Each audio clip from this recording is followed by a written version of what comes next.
your host for the missing and abducted. Most often, when a child is abducted, the media will be reluctant to air a story about the alleged abduction of a child.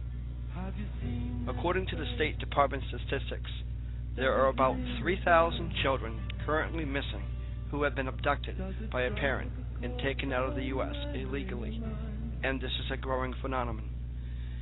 Every day a child is suddenly ripped from the life they know, whether it be parental or stranger abductions, and it should be our responsibility as citizens to help bring awareness to these abducted children and the major impact that it has on the families that are left behind.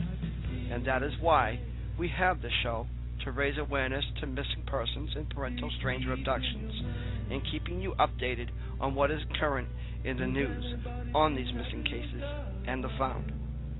If you are a left behind parent of a stranger or parental abduction and want the opportunity to explain your story to the general public, or know of someone who needs help, then please email us at symradio@yahoo.com.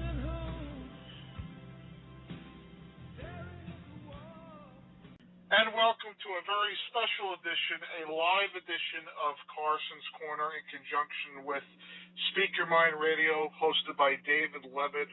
We have a great show for you today. Let me bring on my co-host for this evening, David Levitt joins us. David, how are you? I'm doing good. How are you doing? Very, very good. We're very excited about this show and the opportunity to bring to the general public some heartbreaking stories in what's going on and everything. And we have a lot of people out there listening. And why don't you explain what we have coming on or what we have coming up today on the show? Okay. Well, first we have Willie Standberry Jr. His father has been missing for over 6 years now. His father is a 79-year-old Cleveland man. Has been missing since December 7th of 2006, and his family is asking for help to find him. Willie C. Standberry is an endangered missing senior citizen.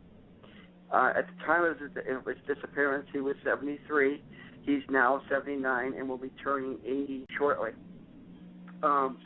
He was last seen wearing a baseball cap, a beige jogging suit, suede jacket, and he wears glasses, walks with a limp in his right leg, and he's black. He has black balding hair, brown eyes. He's 6'2" and 210 pounds.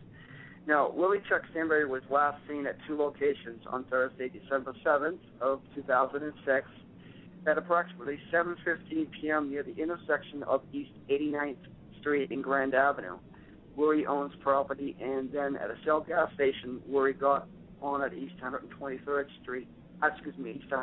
in St. Clair at approximately 7:45. And that was the last place that he went missing. He was, at the point when I spoke with Willie Jr., his son, earlier tonight, he was a musician. And actually, you have that PSA that we created for him. If you could actually play that, because I have to run to the bathroom. So if you can go ahead and play that clip, and then we'll come back in, and we'll hopefully Willie's on the line. He said he'd be calling in about 8:10.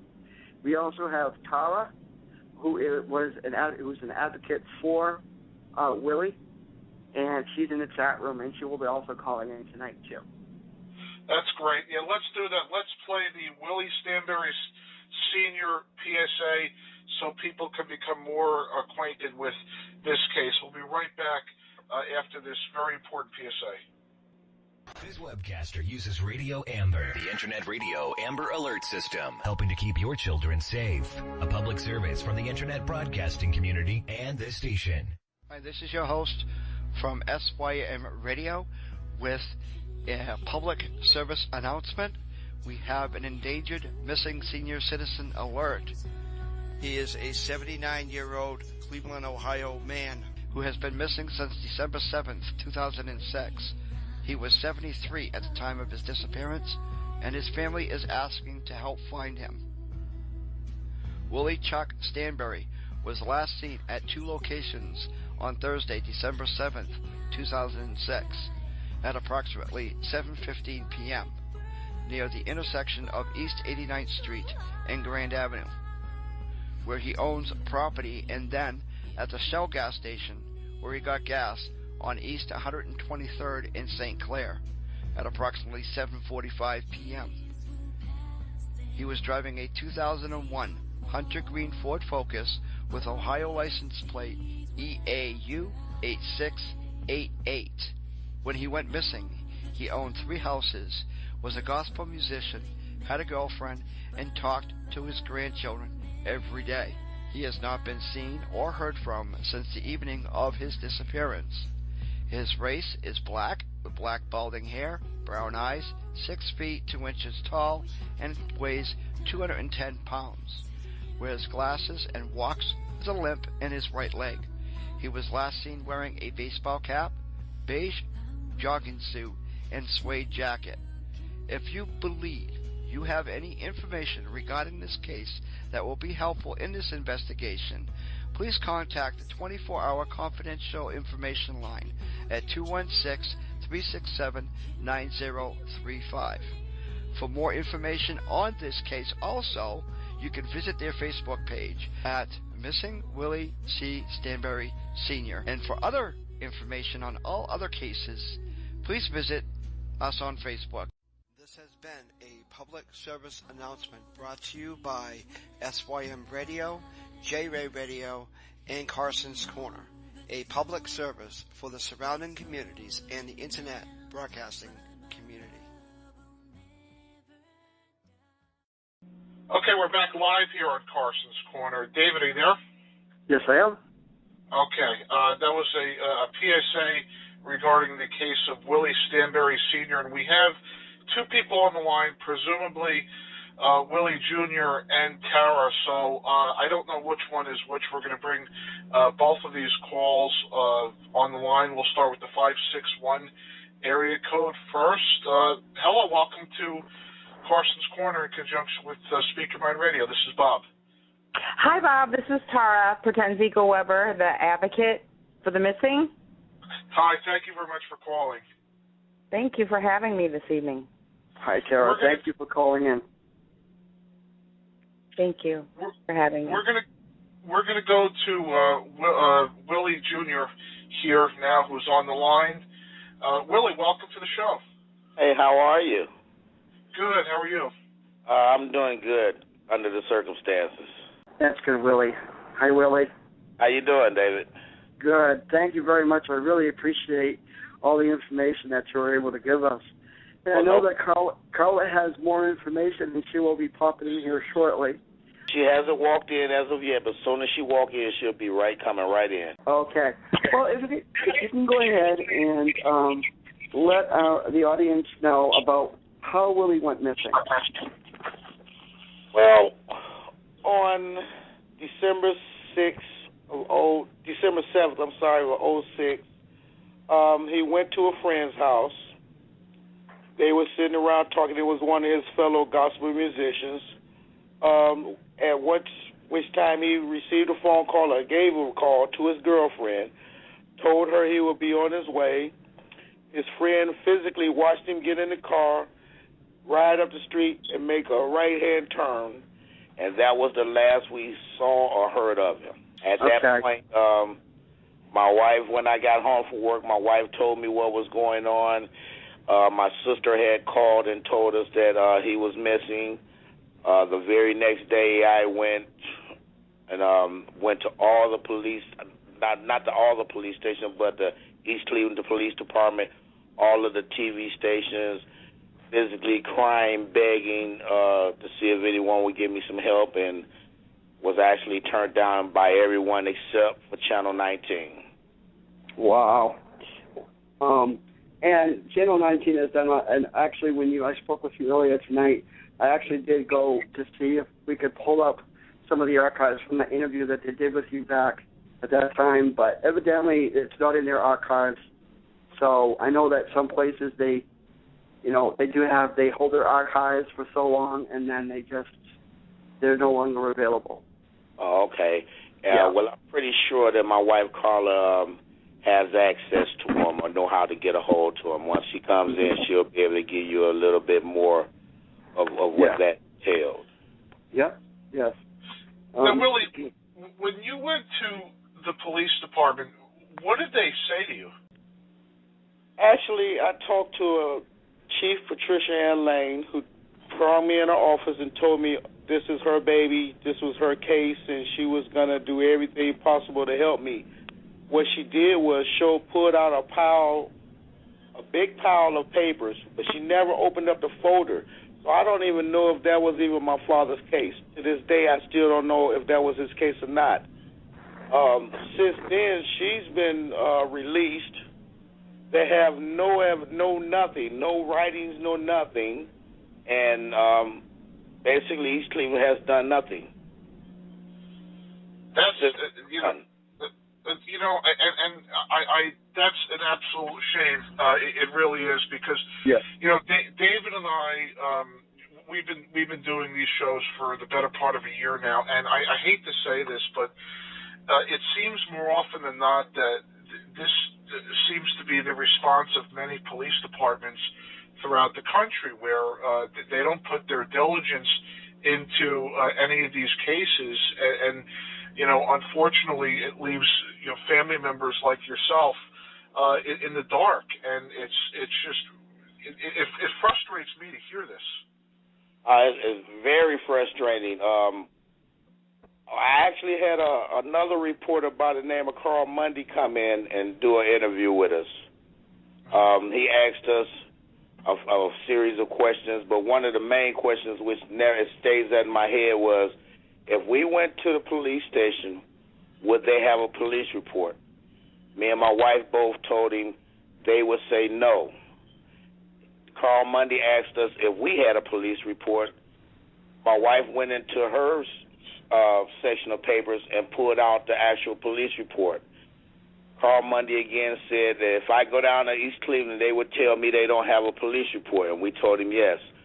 About 15, 20 minutes later, he called us back after he went down to the East Cleveland Police Department, and they verified what we told him they were going to say, that they didn't have a police report, even though he had saw one. He saw the original one. Wow. So you reported this to the police department, and there seems to be some discrepancy as to whether or not there's even a police report. I find it absolutely amazing that you could have a missing person here and not have a police report. Well, we have one. We have the original. They the ones seem not to have one, and that's the one that's baffling to me. If we have a copy, you should have a copy of this. Right, exactly. And I'm sorry. Now, I want to bring in Tara here to the discussion. You're obviously very, very familiar with the details. What is your reaction to the police handling of this case? Well, I think expanding on what you had initially said, I think the problem in the United States with missing people is when you are over 18, they give you the line of you can be missing, and then when you're under 18, you probably ran away. Right. So it's really a difficult thing to try and change a culture of perception on how they view people going missing. And, really listen to the families. And that, from my perspective, I supported several families in Cleveland for many, many years who had missing loved ones. And unfortunately, and it's not just Cleveland, like you said, it's all across the country where there is problems investigating or, not following through or, and that was one thing that, I encouraged, was for them to keep the documentation and keep the police report and everything. And I, being an advocate and a social worker, I was astonished when East Cleveland said they didn't have the police report, and we knew they did. Yeah, that's an absolute disgrace, and it seems to me that there's a lot of implications here to the fact that if they don't have a police report on file, then how can we assume that they've done any type of investigation or done their diligence into this case? It's really, really remarkable. I mean, you think of a lot of high-profile cases where there's a lot of media attention, and if the police department didn't have a police report on the case, then there would be all hell broken loose. Willie, I want to go back to you here. Since your father has been missing, have you had any contact with the police department? Have they reached out to you at all to update you on any new potential leads, or has it just been you just trying to find out, struggling to just talk to members of the police department? It's funny you asked that. I haven't had any contact with the police departments whatsoever. This is a funny story, but it's not funny. I was trying to get the Cleveland police involved, so we were trying to fill out another police report. At that time, when we told them that we had one in East Cleveland, they said that it should have been in a database where it should cover everything. But when they looked into the database, it wasn't there, so they physically called East Cleveland and told them over the phone how to put the report through over the database. And not only did it just cover Cuyahoga County, but it covered the United States. They didn't even know how to do it. So it was negligence all the way around. I think they never really took it serious, even though I told him he was 73 years old, where they kept telling me that he could have just walked away, but he was 73 years old. What was the possibility of him just walking away?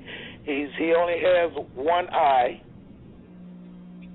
which was the reason why he wore glasses. He was in a car accident, so he had a serious limp in his right leg. He owned homes. He had a pretty good cash flow coming in. He had a pension, so he had no reason financially to just want to walk away from his family. He talked to my nephew every day at noontime. Every day. He talked to me at least every Sunday for 3 to 4 hours. So I knew that he just didn't walk away. He has 14 or 15 brothers and sisters. It's over 1,000 of us, nieces, nephews, and cousins in Cleveland alone. So his family was too big where he would have just walked away. It wasn't a reason for him to walk away. Right. And that's what they was trying to push into our heads, that he just walked away. He put all his money under the mattress, and he just walked away. And I believe that. I never believe that, and I just never believe that. David, I want to go to you momentarily, but I got to tell you, when I hear these circumstances, my heart really goes out to you and your family, because it's one thing to have a missing relative, missing father. I mean, I lost my father. My father passed away in 2005, and I knew where he was. I knew he had passed away. So it's one thing to have a missing father, a missing relative. That has to have a tremendous impact on your life. And secondly, it's very, very bad to have a police department that seemingly is not cooperative and not working with you. So, I almost feel like you must feel helpless in the sense that you have a police department that seems to have already made up their mind, and you're left in the dark here. It's like, what really, if the police department doesn't want to invest resources in this, if they don't want to, do their job, I guess one of the few avenues that you have is to try to create some sort of public outrage about this, create public awareness to pressure the police department into doing something. Because, David, I'm sure you could attest to this, that, many cases that you've dealt with, you have police departments sometimes saying the same things, and it's not until a fire is lit under them that they actually begin to work. And it's a shame that it takes that much effort, for them to do their job. Yes. And and of course, with the finding of Gina and Amanda, you saw out there, that the police department there in Ohio, they were doing a lot of things for, like, on Missing Children's Day, they're raising the awareness of the people that are missing there in Ohio. But, my opinion is it takes us advocates and it takes people in the community to actually put pressure on the police department to actually find somebody, or to bring awareness to these cases. We've had one where and still there's been, she was found. It was Selena Cass. Now, that was here a few years ago. That got me started in being an advocate for the missing, and when they found her body, not pointing fingers, but people seem to think that the stepfather had something to do with it. And you look at some of the interviews that the stepfather was in, and you can just see that, he knows something. And, of course, you have a family relative that was on a sex offender registry list, and that was there at the home at that night. And, nothing to this day, and it's been over 2 years now, and, poor Louisa, she has not had any justice at all in bringing someone to justice and convicted for this crime. Because the last person that was to see her in the house was her stepfather and the person that was staying there in the house. Willie, you described your father, and your father seemed to be a very, very successful and interesting person. What do you have a feeling as to what you think happened? Yes, actually, the day before he became missing, I talked to him. He said, "I'm gonna be all right tomorrow. I have a lady taking care of my houses, and I have a lady taking care of my bankruptcies, and I'll be all right tomorrow." Well, when tomorrow came, that's when he became missing. Now, this is just my thoughts. I think that when his houses were refinanced, they told him that the money wasn't there. But in actuality, the money was there. Mm-hmm. By him being up in age, they took advantage of his slow reflexes. And instead of giving him the money that he was promised, I think they did something to him. I can't put my finger on who actually did it, because if that was the case, I would know, and this case would be solved. But I believe there was a mortgage scam involved in this. Also, let me bring this up too. The mayor of East Cleveland talked to my wife on a couple of occasions late night and would say stuff to her like, "Why are you looking for him? He can be at the bottom of the lake in his car." Wow. Now, what would make the mayor of the city that he's paying taxes in, make statements like that? Unless he heard something or he knew something. Mm-hmm. That's extremely inappropriate at the very least. And it seems that there's so many different implications here. Willie, have you had any type of leads at all? Because, obviously the police department is kind of stonewalled you. Have you had anything? Anybody call into a tip hotline or just anything at all? See, now that's where the problem came in. We had got involved with another outfit called Black on Black Crimes, which everything was supposed to have been going through them. Whether or not anybody called and left tips, we don't know. We don't know if they didn't take it seriously or if anybody ever called. And that's what's kind of brought us to a standstill, because we didn't have anybody that could lead us, that could tell us anything. If it hadn't been for Tara, myself and my wife, we wouldn't know what we know now. It was me and my wife who took to the streets at night, going to all the little dead ends where they burn cars, where they steal cars and strip them. We was looking like criminals, actually. As we was looking, we took the investigation into our own hands. Tara gave us sanity, because she was able to talk to us and give us a kind of guidance as to which way to do things, how to do things. She set us up with Attorney General, the congressmen. We went to a ball and we met a lot of people through Tara, which we gave our story to, but it's just nothing has never panned out. Nothing has been said. Did they find the car, Willie? They never found the car. They never found him. They never found a shoe, a hat, nothing. My wife is right here. She can go into more details for you. Sure. Hi. Pretty much, Tara showed me how to contact the Congressman of Ohio and the Attorney General. They also wrote both police departments and told them that they had to help us, but East Cleveland, the mayor told me no government official could make them do anything. That's really unfortunate. How long ago was that? Were you in contact with Congressman? That was around 2007 and 2008. They sent me letters, telling me that the law enforcement had to help us, and I wrote them back, and they emailed me, and some of them called, and they couldn't believe that they wouldn't help. The Cleveland Police Department wanted to help, but East Cleveland refused to release any information. Wow. That they have.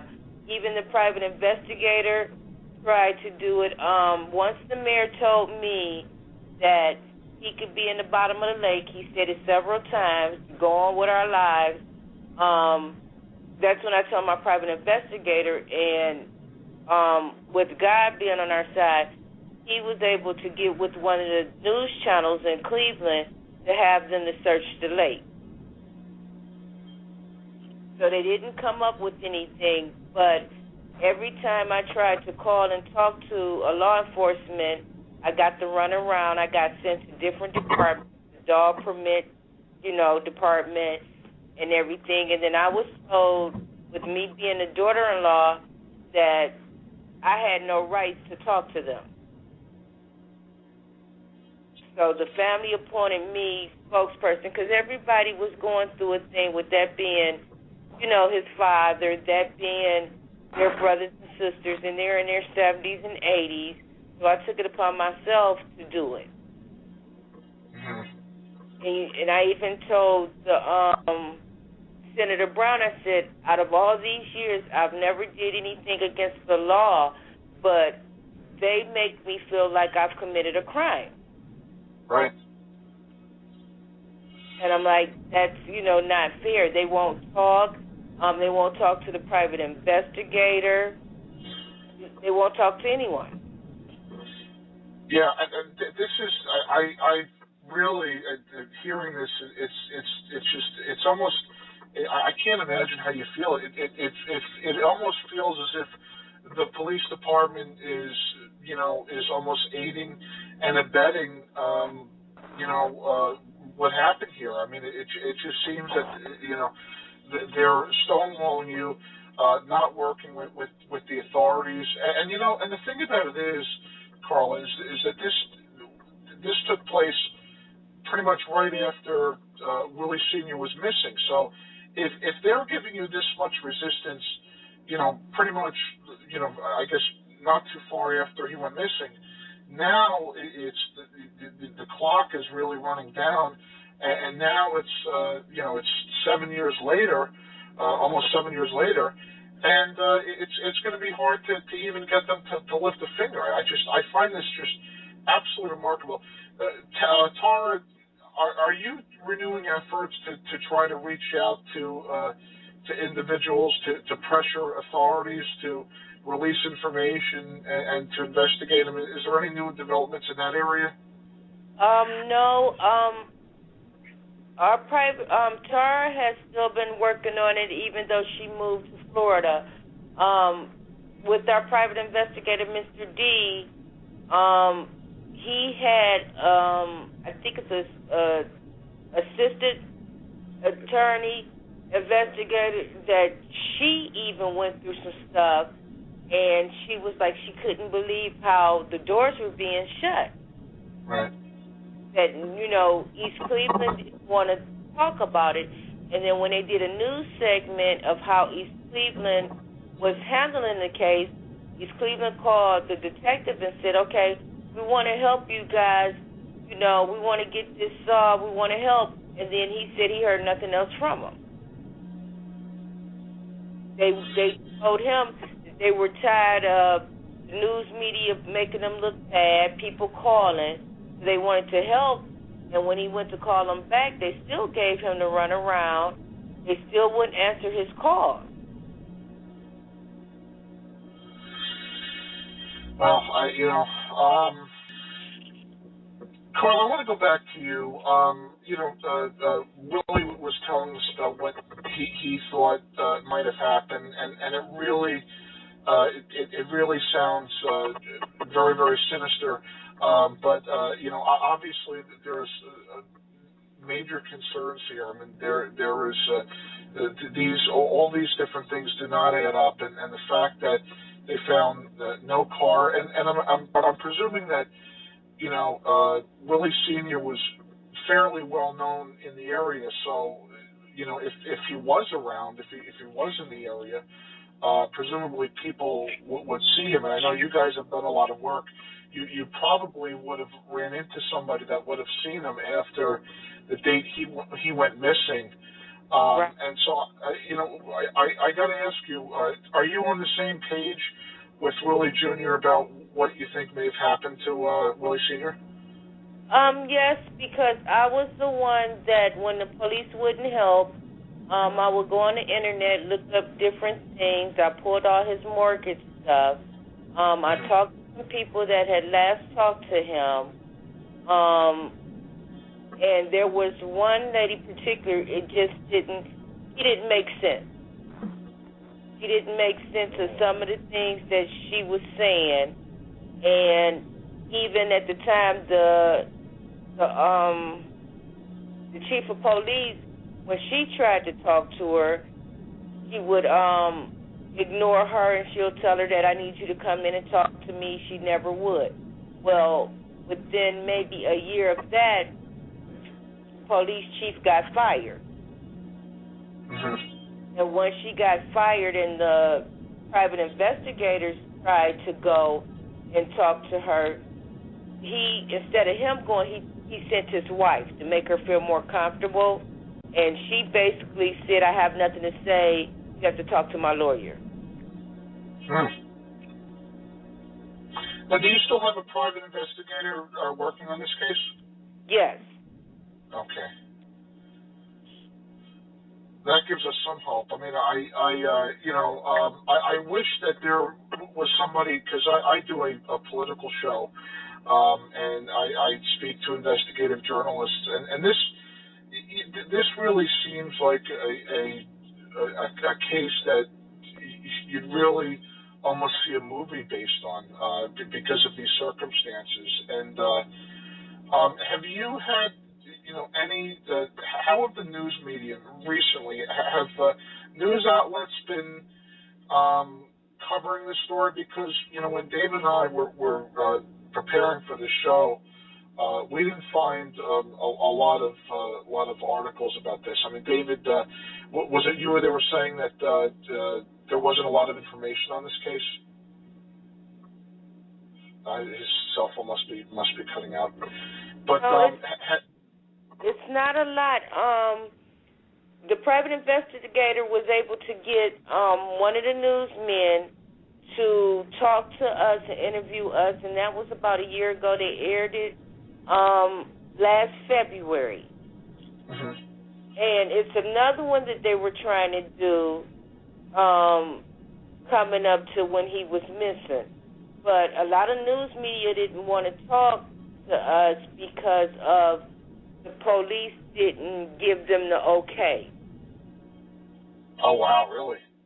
To talk to us. But there was one channel that had compassion and was like, I'm still going to come into your house and talk to you. Even the news person was told that we never filed the missing persons report. He kind of laughed at it because I had just gave him a copy of it. And, he asked them, and they was like, oh, they never filed a report. And he was like, oh, okay. And he told his cameraman, he was like, we got them. They lied. Right. So, no, they didn't, even with the Attorney General, he didn't put anything on there until the private investigator got to pushing some issues, and that's when the district attorney was talking to him, and they pushed some more stuff, and he was like he couldn't believe that it was nothing out there, and the only thing I have a problem with is, and it kind of hurts my heart, is that the girlfriend died, which that's where he was supposed to go to. The last person that saw him, his buddy, has died. When did the girlfriend die? She died, it'll be 2 years in August. She had cancer. And the last person that seen Willie Sr. Alive died. He died maybe a year before she did. He had lost his son, and they said he buried his son, and he died that night. Oh, wow. So it's like two key people that they needed to talk to. They're no longer here. This is, go ahead, Dave, I'm sorry. This is just sad. I'm speechless. I can't believe that this is going on. The way the Cleveland, the way the police department is, and then saying that there was no missing report filed when Carla has the copy of the report. Right. So the investigator. This puts flags up. And this would put flags up in anybody's head that's listening.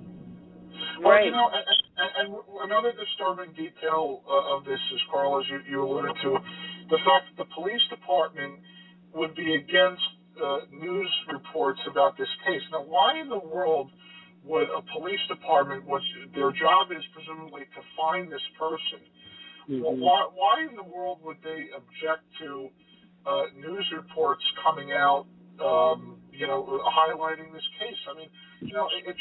To me, it seems weird. And I'm not someone that I generally support law enforcement. I have a college degree in criminal justice. My associate's degree is in criminal justice. I work in a semi-law enforcement capacity. So I don't want anybody out there to think that we're just anti the cops and we're just we're just that's not the case at all. I'm sure. But to me, this seems just very, very odd and almost, again, it almost seems like they have a vested interest in terms of suppressing this, covering it up. Maybe, the implications are just they're out there. There's a lot of different things that could have happened here, but it doesn't make sense to anybody. And I got to tell you. If you've got to ask the question, Carla, and I'm sure Willie Jr. have pondered this as well.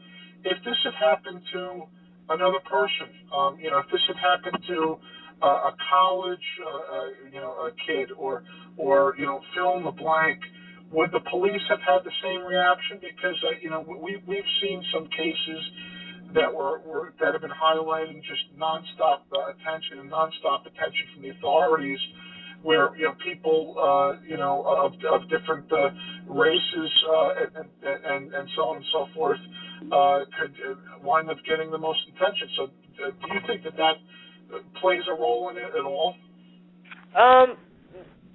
Somewhat I do, because after dealing with it and me dealing with it personally, because it took a toll on my husband, his health failed, he started getting high blood pressure, he experienced migraines for 60 days, you know, he got in therapy and everything, so I kept it going, and like I told the senator and I told one of the officers, I said, I feel like I've committed a crime. Right. That here it is, I have a missing loved one and no one's willing to help, but there at the time he was missing, there was a Chinese lady missing. They aired her all over the TV for a whole 3 weeks. They wouldn't put my father-in-law on TV. Yeah.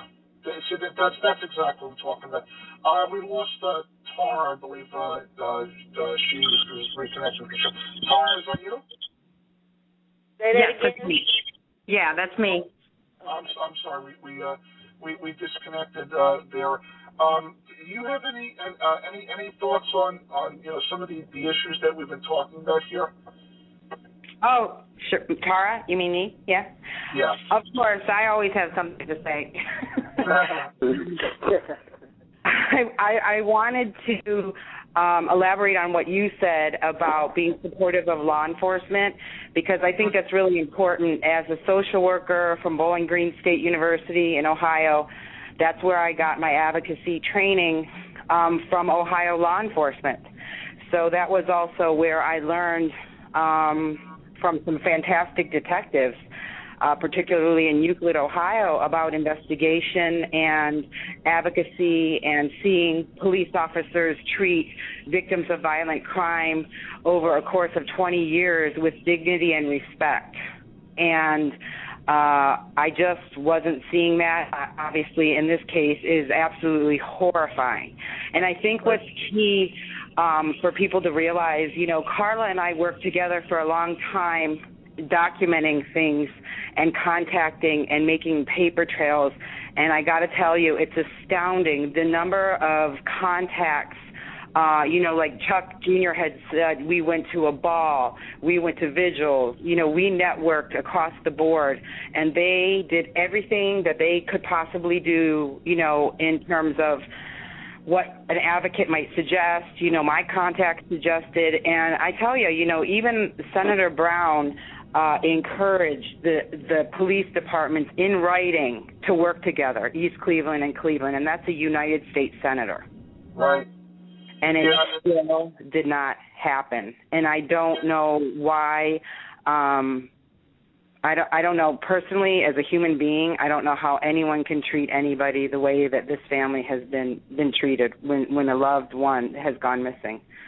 And but unfortunately, I think what they've experienced is not uncommon. And that's not uncommon for victims of crime. It's not just families of, people that have people missing.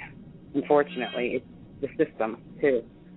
Senator Brown, I've somewhat followed his career. I'm in New Jersey, and so I'm not too far away from him. But I follow his career, and he seems like someone that would be genuinely compassionate, and he seems like someone that would want to help out in the future. So, do you have any contact with him still regarding this case?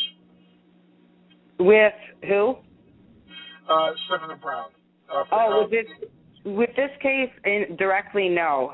It was the contact was made through Carla because she had initiated the letter. But I also do know that Senator Brown was also supportive to other families in the Cleveland area in Ohio that have missing loved ones. And for me, someone who is recovering from a chronic illness, he supported me and helped advocate for my son and I with illness.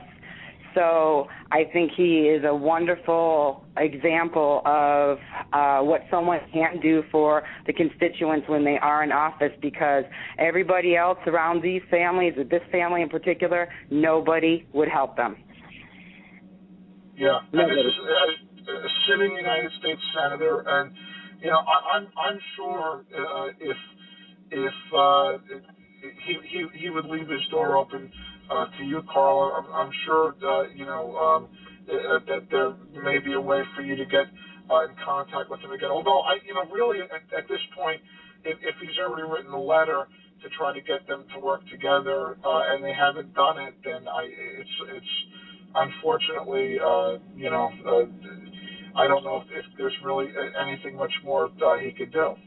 Mhm. Yeah, because that's tough. Because when you look at the dynamics of our system, United States Senator has a lot of power. Right. And really that's a disrespect to the office. Disrespect across the board. For human rights and dignity, and we have an elderly man missing, and it was, it's infuriating. We have a phone call now from 216 area code. Carla and Tara, how are you fixed for time? Do we have time to take this phone call? Yes. Perfect. Okay. Willie, that's you. You're back on the line now, Willie? Yes, I am. Well, you're on speakerphone, so me and my wife are both sitting here. Perfect. Okay, let's take this call from 216 area code. Hello, welcome to the show. Hey, welcome. This is Mr. D, the private investigator. How are you? Oh, good. Thank you very much for calling. Great. Yeah, I'm really happy that Carla and Tara and Chuck are on and getting their story out there. It makes me feel good. Well, I got to tell you, David and I have done a little research into this, within the last week or so, but we haven't spent a lot of time. I wasn't aware of these details that we're learning about today, and I got to tell you, I have never heard of anything like this before. I mean, just the stonewalling by the police department, the lack of cooperation, the circumstances. As I mentioned earlier, it's almost I've seen Hollywood movies that were based on less, so to speak.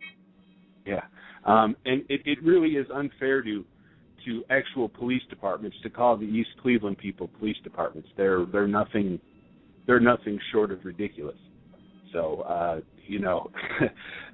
what got me involved in the case in the very first place was the fact that I didn't believe Willie and Carla. I didn't feel that it was possible that a police department could be so absolutely without feeling. And literally within the first few days, I was absolutely stunned. And then you've got the mayor too, making these inappropriate comments. That certainly doesn't seem like an appropriate thing to say to you. What he said to you, Carla. It almost, to me, it almost casts suspicion on himself. Just saying that it's not an appropriate reaction to, when you're talking to someone who's had a loved one missing, and I guess it just further adds to the mystery surrounding this case. Yes. And I wonder, what is it exactly, Tara, you may be able to answer this question. What is it exactly that we do to go forward here? Because, obviously we have a police department that is not interested in working with you, and they seem to have shut the door on this case. Is it just a matter of, reaching out to media outlets and other individuals that could raise awareness and create pressure on the police department to do something about this? And what's the blueprint for going forward? Now, who was that question for? It could be for anybody. I mean, if you all want to chime in on that's fine.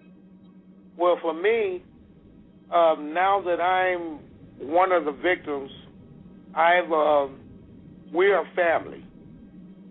There's quite a few of us, and the way I connect with a lot of people of the missing is on Facebook. So we are all family, whether we know each other personally or not. We are all family because we're all going through the same thing. The reason why we are putting everything on Facebook is to bring awareness. to let other people know that if you don't stick together, if you don't try to keep your sanity, you will just get pushed by the wayside. We were blessed for us to meet Tara, for us to meet Mr. D, for you guys to even come into our lives. We were blessed that way. It took 7 years, close to 7 years, but we were blessed. Tara and Mr. D has been with us since virtually the beginning. It's a roller coaster. I personally wouldn't wish this on my worst enemy. For my family, especially my son, which his birthday is the same day as my father's, he hates his birthday because he's so used to talking to him on that day. If no other time, he talks to him on his birthday, so he hates that day. With me, it's just I'm more frustrated than anything. I never, again, you see stuff on TV and your heart goes out. And me just being a regular average Joe, my heart went out to the Jesus, to Amanda Berry and family when their daughters became missing. I would just wanted to believe that everybody would feel that compassion, but that's not the case. Most of the time, if it's not happening with you, most people just push it to the side. Me personally, I can't push it to the side. This is going to be an ongoing event for me forever until I get answers. So I'm going to keep doing and keep doing and keep doing until I get answers. Anybody else have anything yet? Well, I think the only thing that we really need for this case to go forward is for the East Cleveland Police Department to get out of the way. The reason why we can't have Crime Stoppers money is because East Cleveland won't ask for Crime Stoppers money. The only reason why we can't get the Ohio Bureau of Criminal Investigation to help us is because East Cleveland won't get out of the way. If they would simply get out of the way, I believe that we could find out what happened to Mr. Standberry relatively quickly. The answers, we know, we all know on this line what happened to Mr. Standberry. We know it. But we just need East Cleveland to get out of the way so we can prove it. That's the truth. I agree totally. Totally, yes. With the information that we've developed over the years and with the people that we've spoken to and with the evidence that we've seen, all we need is for East Cleveland to admit that they're not going to help and just get out of the way and let us take care of it. That's all they need to do. Pretty simple. Don't do anything, which is what you've been doing all along, but just officially get out of the way. That would help us out greatly. Unbelievably. Yeah, I it's just,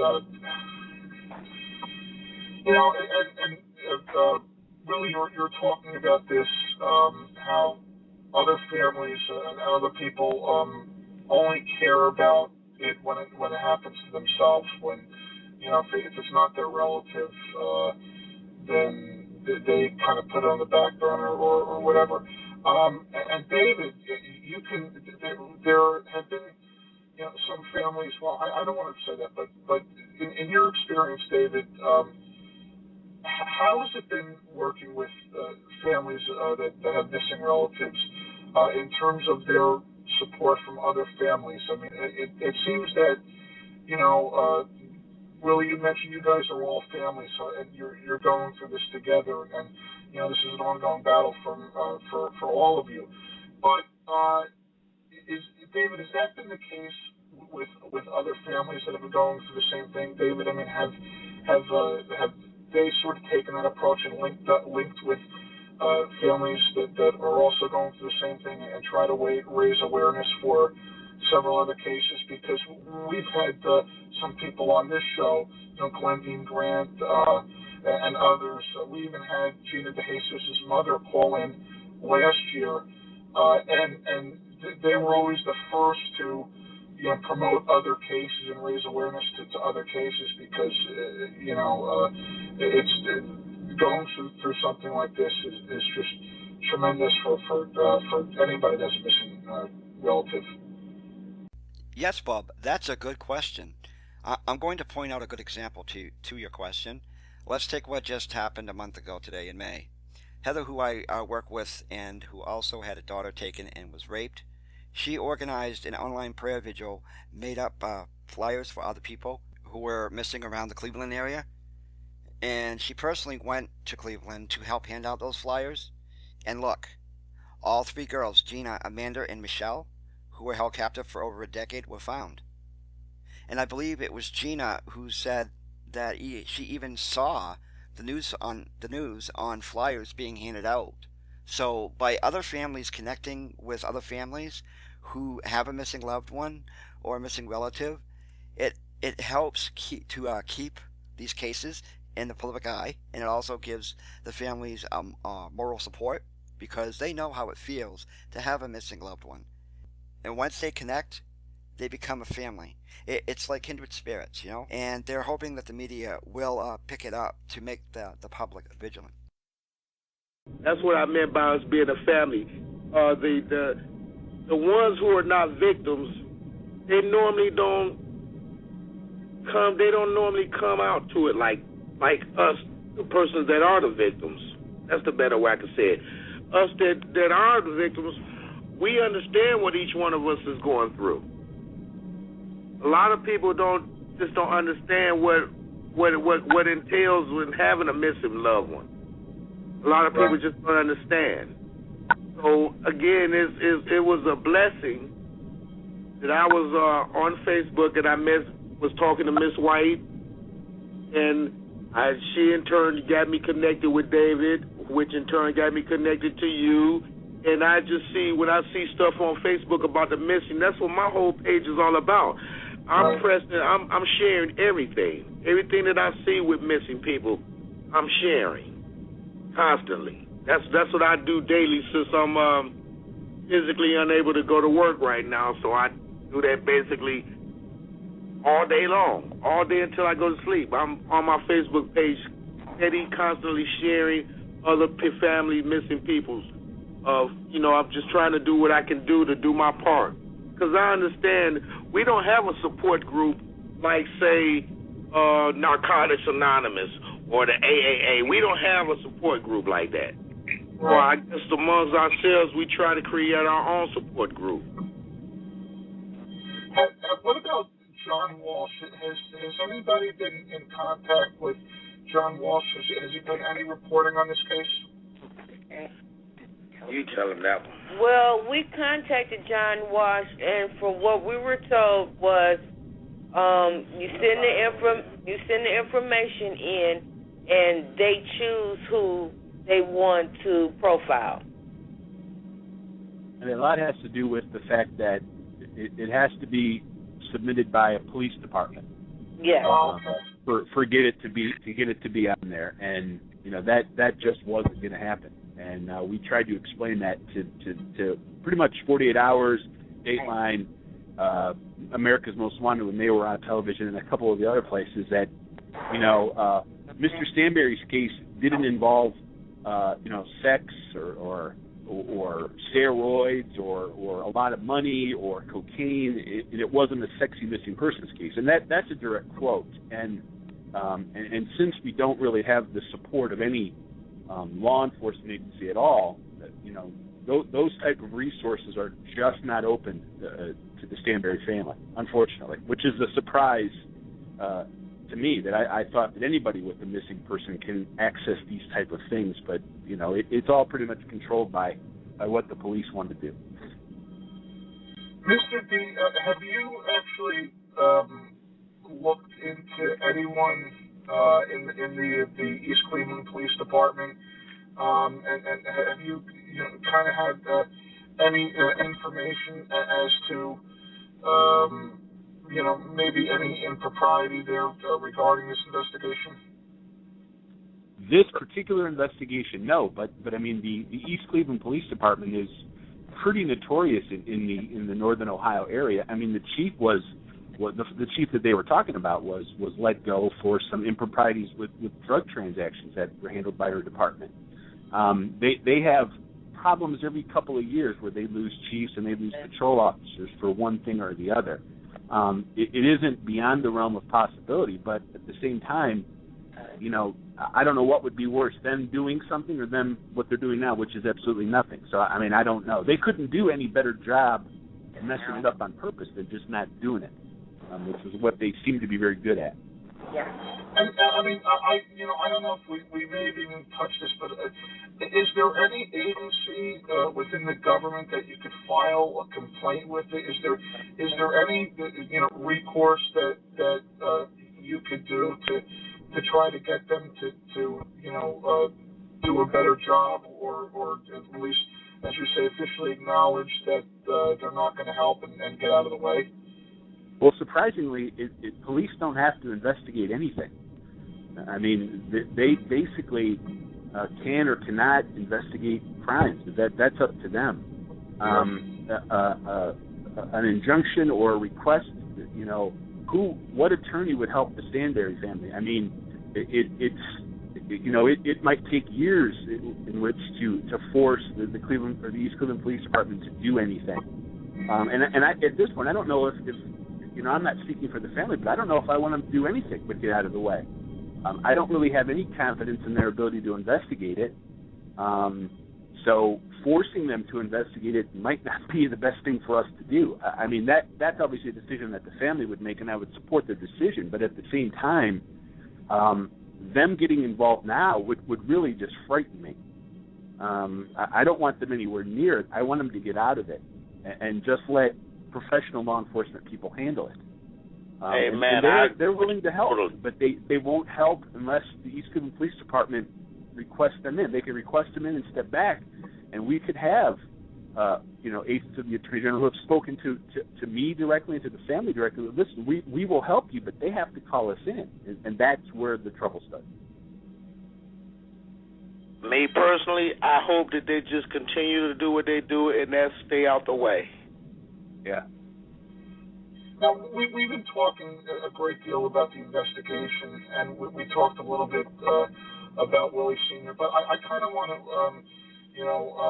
get some of your thoughts on who he was as a person, because, I think it's important for us to remember, just how these people are, and just remember, what they are, because, when you're going through a difficult time like this, sometimes I would guess, like I know with the loss of my parents, if I remember certain things about them and remember who they were, it helps me to get through some of the more difficult times. So, Willie, we could start with you. What do you want the audience to know about your father? My father was a good man. He will reach out and help you in any possible way he can. I have a story about him. When I was a little kid, he played with a gospel group called the Cleveland All-Stars. They called him up on stage one night, and I ran up on stage with him. And I really expected him to tell me to sit down, but instead he pulled me next to him and let me stay up there with him. And that's what gave me the idea or the gumption to want to become a musician, was because I got my first taste of being able to see what it was like in front of an audience through him. Not only did he do me like that, he did my son like that. He did my nephew like that. He did my brother like that. I mean, he was just a good guy. I can't, there's so many things that I can say about him, and we really don't have enough time that I could just go on and on and on and on, but I would just say he was a good guy. He did whatever he had to do to take care of his family. And what gave me, that instilled in me the ideal of family first. You take care of your family. You go out, you work, you take care of your family. You do what you have to do to make sure that your family is taken care of. And I got that from him. I got one to be, again, a musician through him. The last time we used to talk about us playing And I told him, I said, Pop, I done played everywhere in the country.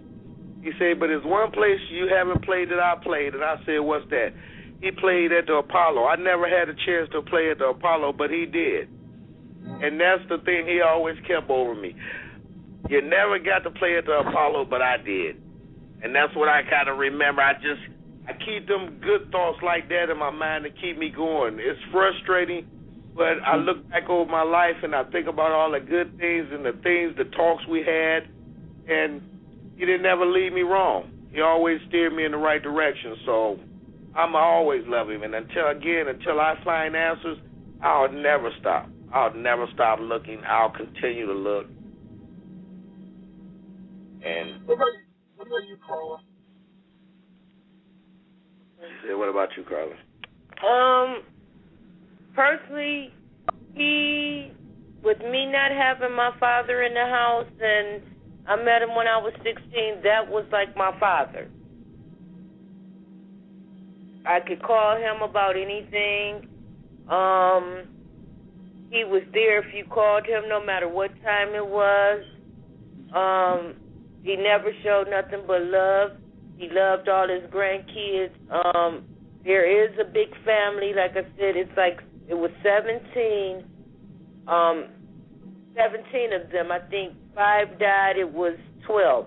Since he's been missing, he has lost a brother. He's lost a sister. He's lost a niece. And the brother and sister had cancer, and they just gave up because they didn't know what happened to their brother. And they couldn't take it. But he always, if you were in a building and you were looking down and sad, he would always walk in and say, you have something to smile about, you're beautiful. He would, he was a ladies' man. I mean, even if he walked into the gas station and if a young lady that was a cashier looked it down, he'll be like, wait a minute, baby, you're too cute to, have a frown on your face. You need to smile. If the men didn't remember him, the women remembered him. If nobody else did. And he was just that charming gentleman to even when he was missing and the chief of police took us through City Hall, everybody knew him and had a story to tell. Yeah. But they still didn't help us. Even though everybody knew him and had a story to tell, they still didn't help us. And it was an incident where one of his tenants called in and said, well, I last saw him at the gas station, and the police department stated, how do you know it was him? How do you know that's what he had on? You could have been watching the news. And she was upset about that. They took it as a joke. They took my father's whole case as a joke. My father's case was a joke to East Cleveland from the very beginning. Mm-hmm. It was a joke from the very beginning. I kept my sanity again through my grandchildren. My wife, Tara, was tremendous in helping me get through some of the very rough times. Mr. D came along, and that was like my guardian angel. He helped me through some difficult times, and he can attest to when we talk about my father, the emotions that I show, because it's real. Yeah. And it's just that we're trying to find answers because his older brother is 82, and it's basically like we were in Cleveland last weekend, and it's basically like he's just given up. He's ready to die. Not knowing where their brother is, but they're older, and I didn't expect them to get out and try to find him because they're in their 80s and 70s. And my thing was, he was my father. So, of course, I'm going to get out and do any and everything I can to get information. Like I said, I went through the areas of the lowest parts of the city where all you seen was drug dealers and drug addicts and abandoned cars, burnt up cars and everything. I was stopping police in the middle of the street, asking questions to where to find these places. Everything that I've done has been genuine. I have nothing to gain out of this other than getting my father back. That's all I want. Are you confident that you're going to be able to get the answers that you want?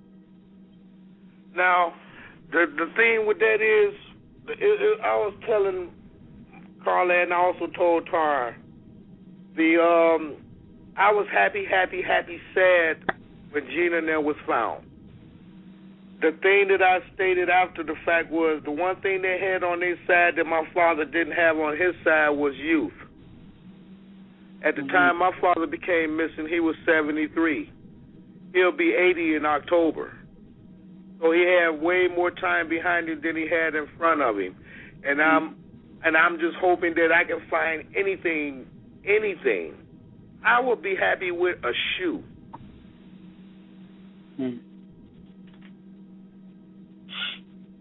Now, is there, I kind of wanted to close it up here. Is there any website, I guess, that people can go to find out more information, and people can, on Facebook and wherever, can share information about this case through social media? I did set him up a missing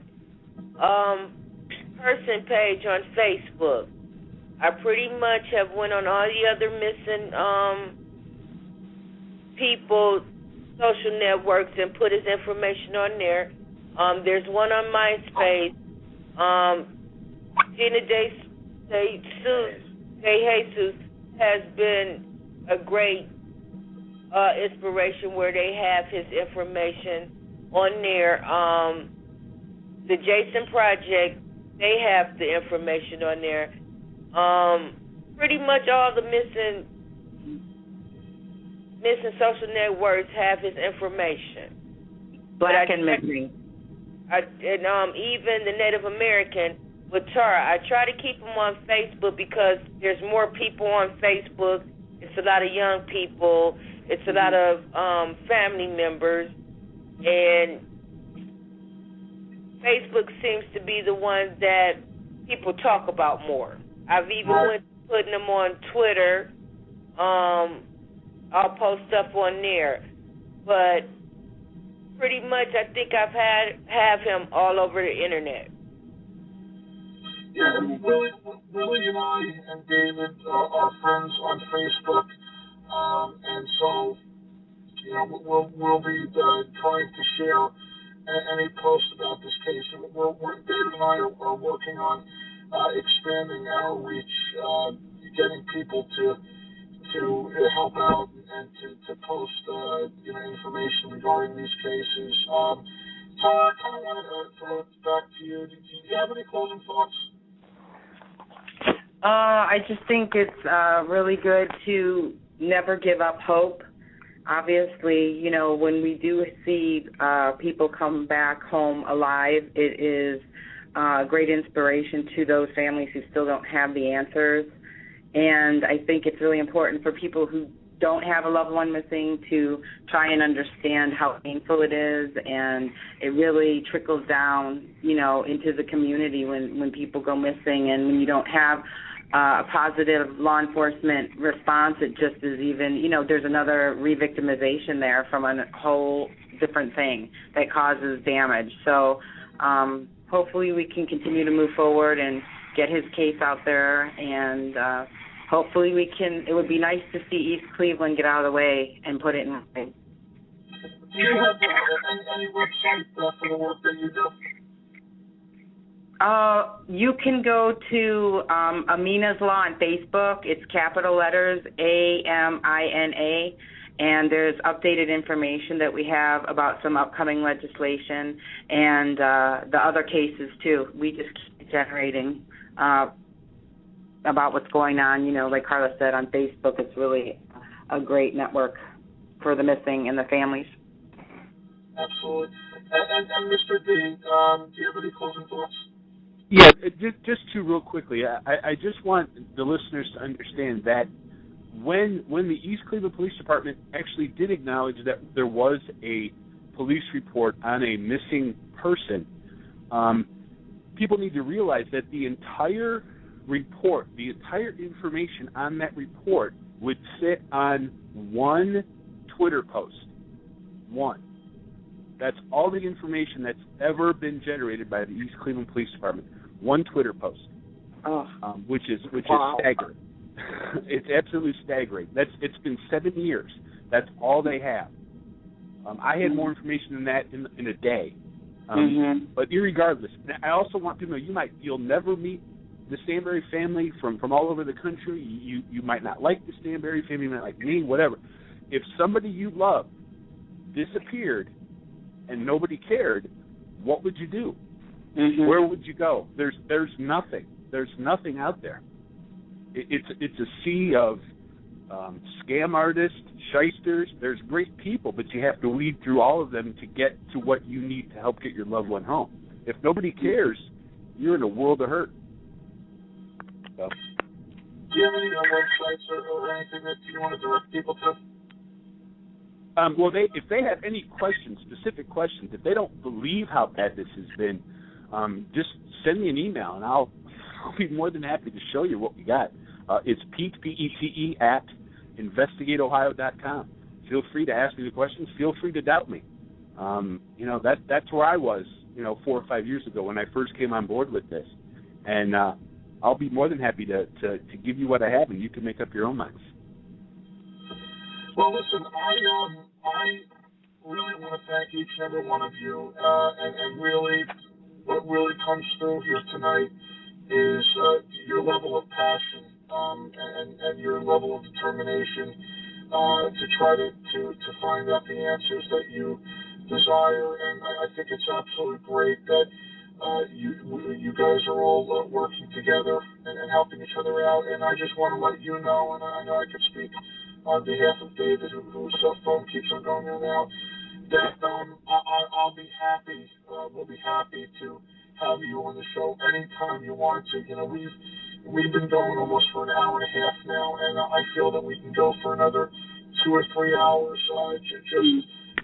Just because of the fascinating nature of this case, and just all of the improprieties and all of the different things that you have experienced, and the East Cleveland Police Department. And Todd, I think you brought up a good point about how the police conduct victimizes the families again, and that's something I was alluding to earlier.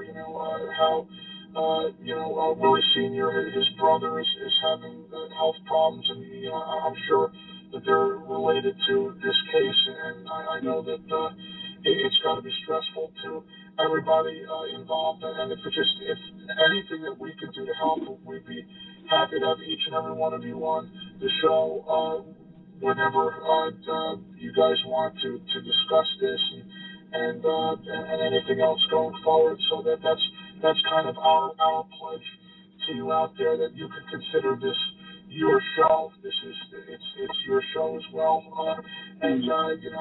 so I just want to thank you, and hopefully we can work together, all of us.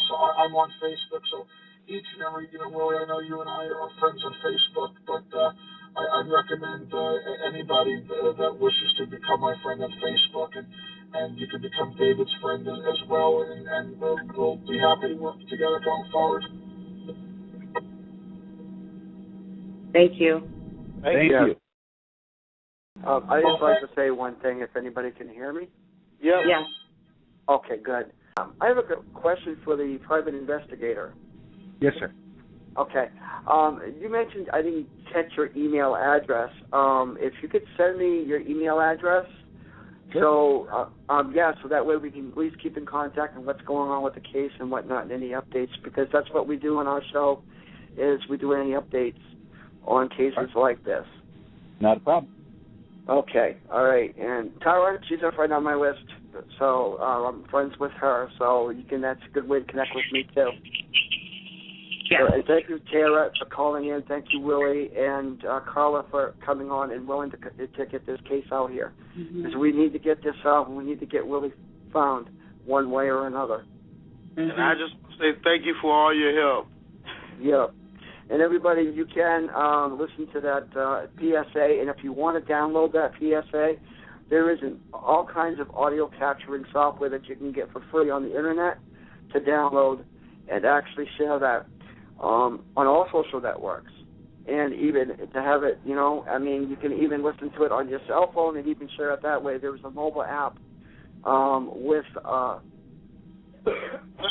voice phone that you can actually download for your cell phone and for smartphones. And you can actually play this and you can share this with all your other friends. Okay. So, right.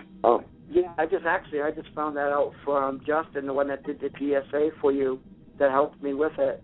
He told me that there is a mobile app that you can download for the phone, and you can share it that way too. Okay, I'll look into my Play Store, and that way I can download it on my phone. Yeah, exactly. It's right in the Google Play Store. You can get it right there. Okay. Yeah, right. So. Absolutely. Well, guys, again, thank you very much for coming on the show. And anytime you guys are welcome back on the show. Let's all keep in contact, and let's continue the fight moving forward.